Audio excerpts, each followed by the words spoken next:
Hey everybody, this is GGB. Today we're going to be talking about the Thursday Night Footballs, the Cowboys at Saints, 7:20. Cowboys favored by 6 points on Fox. This is a big game. I'm not going to lie to you guys. This is a big game for both teams. Remember, looking at it from the Cowboys' perspective, if you lose this game and the Redskins win on Sunday, you are only one game in first place and you still have to play the Redskins twice. That is not good if you're the Dallas Cowboys. Now, you likely do have a playoff spot at least locked up. I doubt that a team like the Vikes or the Falcons or even the Saints are going to pass you for maybe like a 7 seed. But I'm telling you, home field advantage in the playoffs would mean so much to the Dallas Cowboys. Losing this game would be just horrible. Just absolutely horrible. The Cowboys have lost 2 of 3 to let the Redskins slip back into this conversation. It's really kind of crazy. Saints, on the other hand, they've lost 4 straight. And they are very far out of the can they win the NFC South conversation. Now, can they get back in it? Maybe. I don't know. They get to play the Bucs one more time, but they're like 3 games back now. They'd have to win the rest of their games. And this is kind of a Saints team that is not playing all that well right now. They're not. I don't know, guys. I really do not know about this Saints team. They are not playing all that great right now. And you're talking about a team with some serious injuries. Look at the Saints' injuries. You're going to be without Alvin Kamara for this game. You have Mark Ingram, obviously. Tony Jones Jr. is a healthy scratch, which really can fuzzle me there. You got Ty Montgomery and Dwayne Washington. Tight end, you got Adam Troutman. He's out with an injury. Nick Vannett, Juwan Johnson, Garrett Griffin are the 3 other tight ends. You're going to be without Teron Armstead and Ryan Bramczyk for this game, which means James Hurst and Jordan Mills are likely going to have to start here. Malcolm Roach went on IR with an injury out till next week. Maybe you can get him back. You don't have a horrible defense. Defensive tackle is arguably their strongest possession, where you have Shai Tuttle and David Onyemata and Christian Ringo, all very solid players. So Malcolm Roach didn't absolutely kill them. Defensive end's been a really... It's really hurt having all these injuries. Marcus Davenport's out for this game. Tino Capaccio went on IR today with his ankle injury. Peyton Turner was a possibility to come back this weekend. It would be a huge help if he did. Obviously, you're also without Caden Ellis, which you would think wouldn't be that big of a deal, but since they are also without Chauncey, although Chauncey has a chance to come back from his foot injury this week, who knows if he will, but since you've been without Chauncey, you've been playing more 3 linebacker sets, and Caden Ellis has been one of those starting linebackers.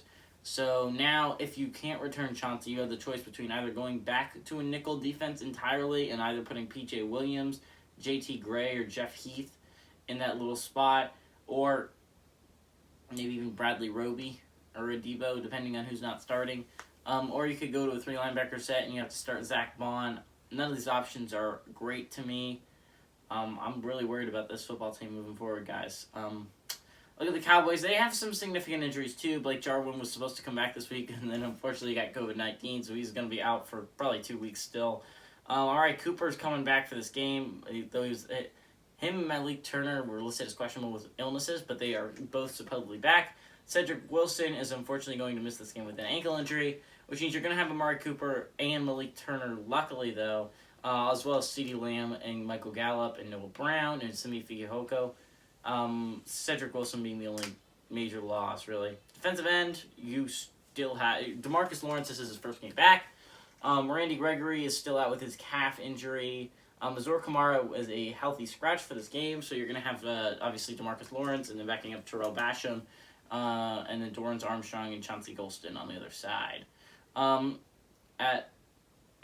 You've been without Jabril Cox for a while. It's not a huge deal. Micah Parsons was starting anyways. The only real thing was if Micah Parsons got hurt, Jabril Cox would likely be a player that would step up, but instead it's going to be Francis Bernard. Cornerback, you got Reggie Robinson. He's out with a toe. He's on IR. And Sean Wright is on COVID-19 list. And Maurice Kennedy has a concussion. He's on IR till maybe this week. You can get him back. But this is a bad situation for the Cowboys at corner. I'm just going to say it. Outside of Trayvon Diggs, none of them have played all that well. And this was a problem. Everyone knew it was a problem for the Cowboys heading into the year. It was obviously their defense, but mainly their corner situation. Their corner situation was bad, and instead of spending in free agency, you think they would address it during the draft. But unfortunately for the Cowboys, all the top corners were selected that they might have wanted. So they traded down to get Micah Parsons, and while that's been a great draft pick, Micah Parsons is likely going to win Defensive Rookie of the Year. It's still showing up in that corner spot. That corner spot is a detriment to this team. Anthony Brown almost single-handedly let that Raiders game slip out of their reach. It's not good. Not good at all. Also going to be without Donovan Wilson for this game. He has a shoulder injury, IR to release week 15. So you're going to have J-Ron Kearse and Israel Muklamu. J-Ron Kearse is going to start. Defensive tackle, you actually have some not great injuries. Tristan Hurst suspended till week 14. Neville Gallimore has an elbow injury. He could return for this week, although I doubt it. Brent Urban is out for the season with a triceps injury, which means if all these injuries hold out, like if Neville Gallimore can't come back, you're going to be starting Oso Odigizua, who has been playing pretty well, in my opinion. He's a rookie. I mean, like, honestly, some of their defensive rookies I actually really like. I like Oso Odigizua, and I do like Michael Parsons, obviously, a lot. Carlos Watkins is the other starter. I mean, none of these guys outside of Odigizua are game changers outside of like Gallimore again.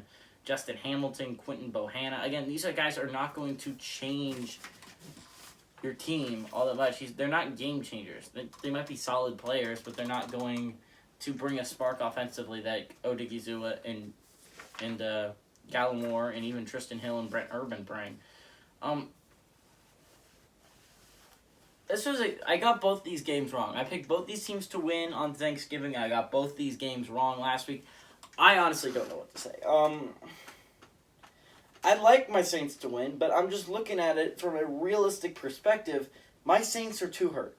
They really are, and you look at it, the Saints aren't more hurt than many other teams. Many other teams have more injuries. I mean, like, the only other team I can think of that's good is Buffalo Bills with less injuries. I mean, other teams have been doing better with more injuries. The Ravens are a perfect example of this. Titans have been doing great lately, but they have at least looked somewhat competent. The problem with the Ravens, again, is they have talent spread out across their roster, so they could deal with a couple of significant injuries. The Saints have had really some key... Their offense is absolutely destroyed, because obviously you don't have Jameis Winston, who went down in the Bucs game. You don't have Alvin Kamara for this game. You don't have Michael Thomas, since he's been hurt all year. And you don't have your starting two offensive tackles, which are arguably your best offensive linemen, in Teron Armstead and Ryan Ramczyk, both top 5 tackles in this league. So you just look at that. That is why your offense is struggling. You're talking about a team with your starting quarterback out, your starting running back out, your starting wide receiver out, 2 of your starting offensive linemen are out, and your starting tight end is out in Adam Troutman. Let me count that up. That is around 6 out of your 11 starters. That is over half of your starting offense is out. That's not good. That is never a good situation to be in. Actually, it's more like 7, because I forgot Andrews Peak got hurt early in the year. So you're got 3 offensive linemen, a tight end, a wide receiver, a running back, and a starting quarterback. That is 7 of your 11 players that would be on offense, that would be starting, that are not on this football field. The only players that would start that are still on this football field are Eric McCoy, what's his name? Cesar Ruiz, Eric McCoy the center, Cesar Ruiz the right guard, and then the 2 other receivers, whether that's Traquan Smith, Deontay Harris, or Marquez Callaway. A combination of the 3 would be the number 2 and number 3 receivers on the football team. When you don't have 7 of your starting offensive 11 players, you are not going to win a football game. I am sorry, Saints. I gotta pick against you. I'm sorry, guys, but this is not the year. This is not the year for us to make a playoff berth. Maybe next year when we get Jameis and Kamara and Michael Thomas back, but until then, I don't see us winning this football game. I'm going to give me the Cowboys to win and cover. I'm sorry, Redskins fans. But everybody, this is GGB saying adios, amigos.